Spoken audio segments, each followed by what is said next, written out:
Please join me in welcoming Prime Minister of Canada, Mark Carney.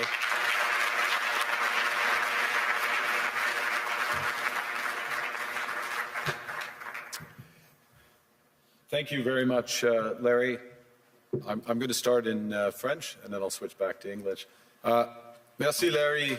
Thank you, Larry. C'est un plaisir. It is both a pleasure et un devoir and a duty d'être parmi vous to be with you tonight en ce point in this pour le Canada pivotal et pour le moment monde. that Canada and the world go Et je through. parlerai aujourd'hui de la Today I rupture will de talk l'ordre about the mondial, rupture in the world de order, la fin the d'une end fiction of agréable a et pleasant du fiction début and the beginning d'une réalité of a brutale. harsh Où la reality, géopolitique where des grandes geopolitics, puissances where n'est soumise the à large aucune main power contrainte. geopolitics is submitted to no Mais je vous limits, no soumets, constraints. par ailleurs, que les autres On the other pays, hand, I would like to en particulier tell les you that the other puissances countries, moyennes comme le especially Canada, ne sont intermediate pas powers like impuissants. Canada, are not powerless. Ils possèdent la capacité de They construire have une the nouvelle capacity ordre to qui build a new intègre order nos that valeurs, encompasses our values, comme le respect des droits such as humains, respect for human le rights, développement sustainable durable, la development, solidarity, la souveraineté sovereignty, et l'intégrité and territorial territoriale des integrity États.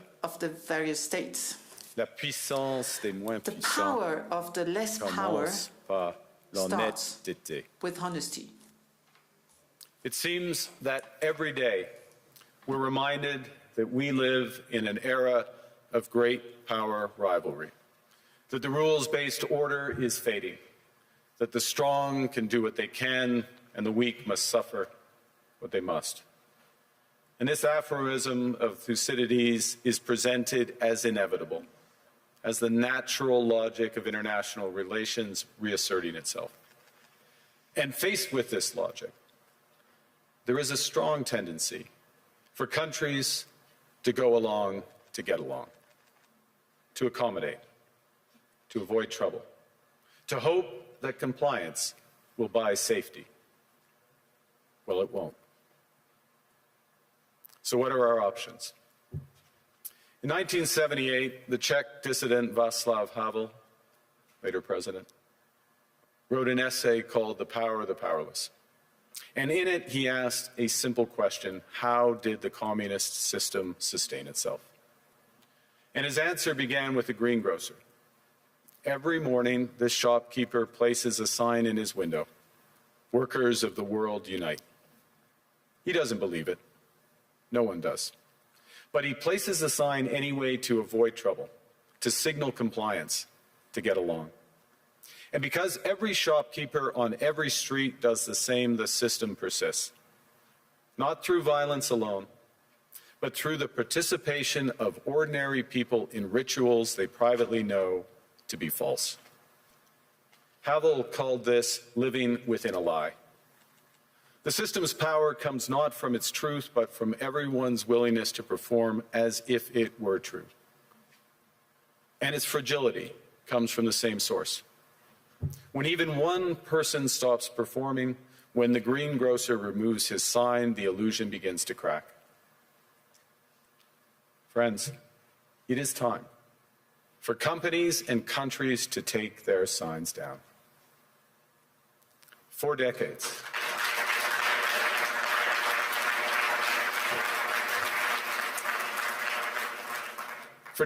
countries like Canada prospered under what we called the rules-based international order.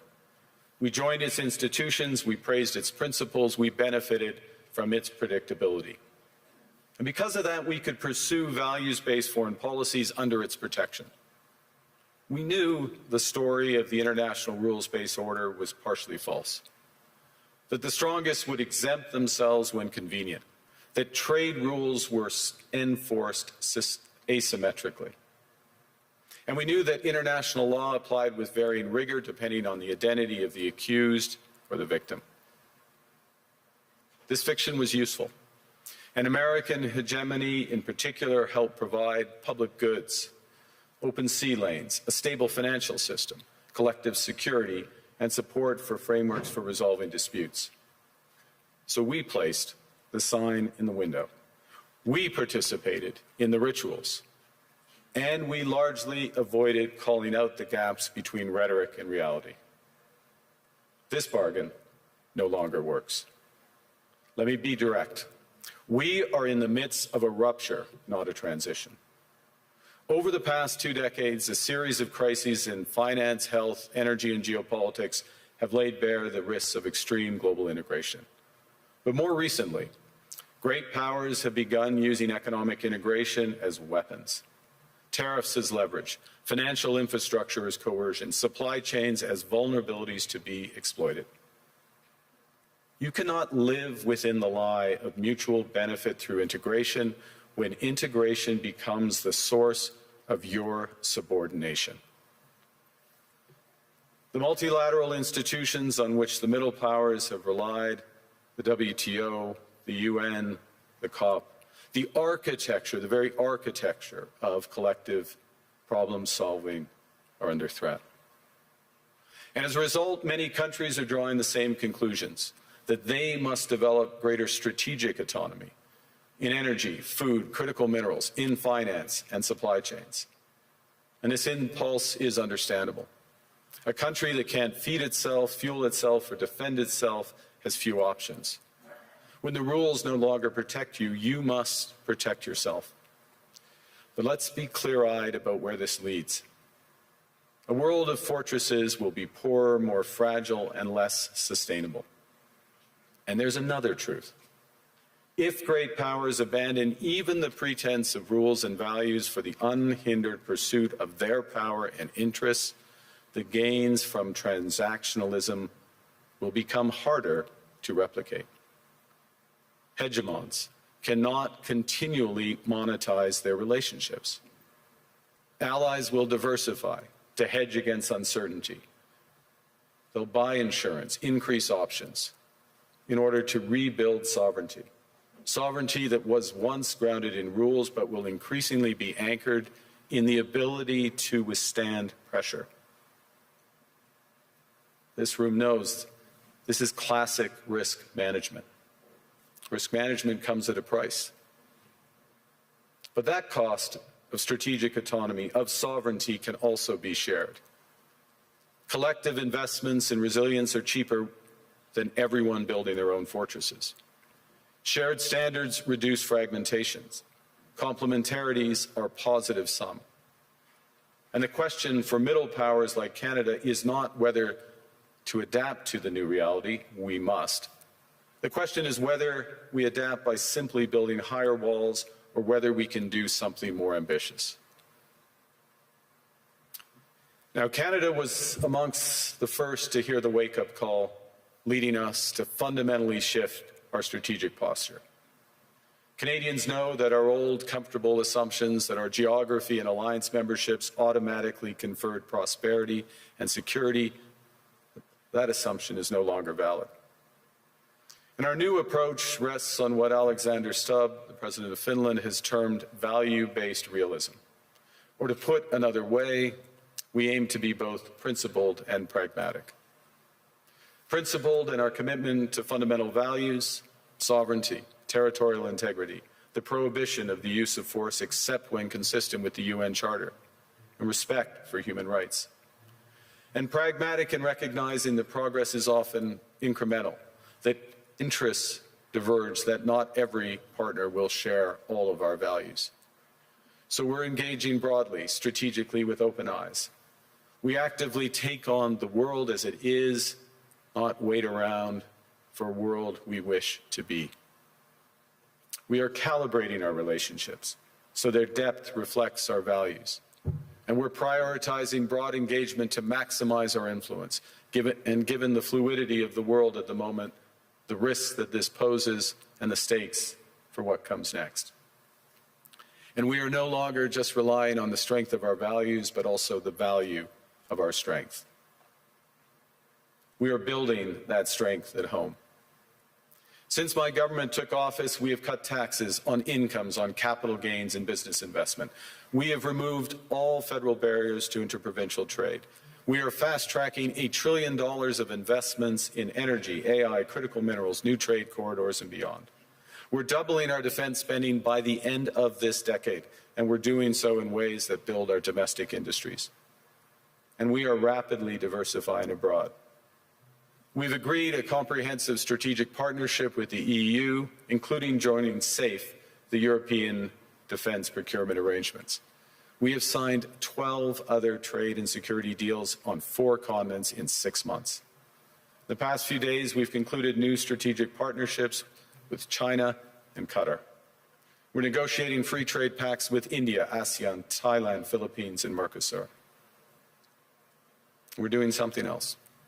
To help solve global problems, we're pursuing variable geometry.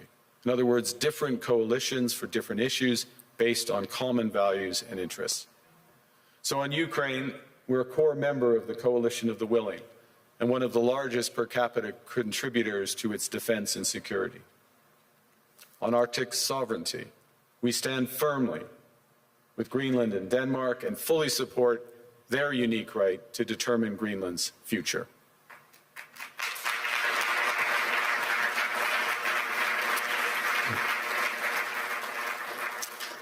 Our commitment to NATO's Article 5 is unwavering.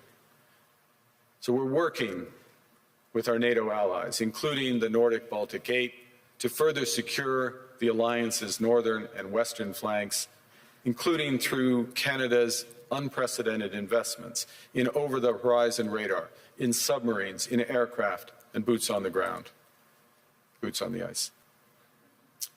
Canada strongly opposes tariffs over Greenland and calls for focused talks to achieve our shared objectives of security and prosperity in the Arctic. On plurilateral trade, we're championing efforts to build a bridge between the Trans-Pacific Partnership and the European Union, which would create a new trading bloc of 1.5 billion people. On critical minerals, we're forming buyers' clubs anchored in the G7 so that the world can diversify away from concentrated supply. And on AI, we're cooperating with like-minded democracies to ensure that we won't ultimately be forced to choose between hegemons and hyperscalers. This is not naive multilateralism, nor is it relying on their institutions. It's building coalitions that work, issues by issue, with partners who share enough common ground to act together. In some cases, this will be the vast majority of nations. What it's doing is creating a dense web of connections across trade, investment, culture, on which we can draw for future challenges and opportunities. I argue that middle powers must act together because if we're not at the table, we're on the menu. But I'd also say that great powers can afford for now to go it alone. They have the market size, the military capacity, and the leverage to dictate terms. Middle powers do not. But when we only negotiate bilaterally with a hegemon, we negotiate from weakness. We accept what's offered. We compete with each other to be the most accommodating. This is not sovereignty. It's the performance of sovereignty while accepting subordination. In a world of great power rivalry, the countries in between have a choice: compete with each other for favor, or to combine to create a third path with impact. We shouldn't allow the rise of hard power to blind us to the fact that the power of legitimacy, integrity, and rules will remain strong if we choose to wield them together. Which brings me back to Havel. What does it mean for middle powers to live the truth? Well, first, it means naming reality. Stop invoking rules-based international order as though it still functions as advertised. Call it what it is: a system of intensifying great power rivalry where the most powerful pursue their interests using economic integration as coercion. It means acting consistently, applying the same standards to allies and rivals. When middle powers criticize economic intimidation from one direction but stay silent when it comes from another, we are keeping the sign in the window. It means building what we claim to believe in. Rather than waiting for the old order to be restored, it means creating institutions and agreements that function as described. And it means reducing the leverage that enables coercion. That's building a strong domestic economy. It should be every government's immediate priority. And diversification internationally is not just economic prudence, it's a material foundation for honest foreign policy, because countries earn the right to principled stands by reducing their vulnerability to retaliation. So Canada. Canada has what the world wants. We are an energy superpower. We hold vast reserves of critical minerals. We have the most educated population in the world. Our pension funds are amongst the world's largest and most sophisticated investors. In other words, we have capital, talent. We also have a government with immense fiscal capacity to act decisively. And we have the values to which many others aspire. Canada is a pluralistic society that works. Our public square is loud, diverse, and free. Canadians remain committed to sustainability. We are a stable and reliable partner in a world that is anything but. A partner that builds and values relationships for the long term. And we have something else. We have a recognition of what's happening and a determination to act accordingly. We understand that this rupture calls for more than adaptation. It calls for honesty about the world as it is. We are taking the sign out of the window. We know the old order is not coming back. We shouldn't mourn it. Nostalgia is not a strategy. But we believe that from the fracture, we can build something bigger, better, stronger, more just. This is the task of the middle powers. The countries that have the most to lose from a world of fortresses and the most to gain from genuine cooperation. The powerful have their power. But we have something too. The capacity to stop pretending, to name reality, to build our strength at home, and to act together. That is Canada's path. We choose it openly and confidently, and it is a path wide open to any country willing to take it with us. Thank you very much.